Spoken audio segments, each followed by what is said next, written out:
নদী পার হয়ে যমুনাতে যতই শ্রদ্ধা সে নদী পার হবে। নদী পার হয়ে বৃন্দাবনে সেবাইতে দুগ্ধ দিয়ে গোবিন্দ সেবার জন্য তিনি আবার চলে যান। আবার দেখবেন এই পৃথিবীতে এই জগতে আমাদের এদিকে তাইসে কিন্তু গোমাতাদের পা থাকে না, তাই না, পিছলাই যায়।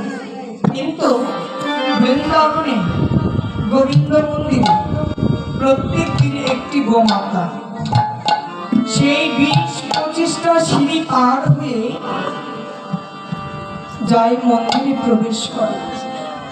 মন্দিরে প্রবেশ করে যেখানে ভাগবতী আরাধনা হচ্ছে, রাধা গোবিন্দের লীলা স্মরণ হচ্ছে, সেখানে দু নয়ন ঝরে কৃষ্ণ কৃষ্ণ নয়ন জলে কাঁদছে।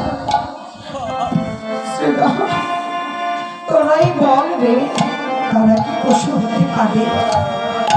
কার্তব্য বললেন তারা পশু নয়, তারা পশু নয় গো, তারা ভজন করার জন্য পশু রূপ ধারণ করেছে। দেখবেন এ জগতে যদি একটু ভগবানকে ডাকতে চান, সারাদিন পর কর্ম করে একটু ভগবানের কাছে বসবেন, এদিক থেকে মা ডাকবে, এদিক থেকে বাবা ডাকবে, তখন আর ঠাকুর করতেও ভালো লাগে। তাই তারা সেই ঝামেলা চায় না রে, তারা ভজন করার জন্য, তারা এই মায়ার জগতে থাকতে,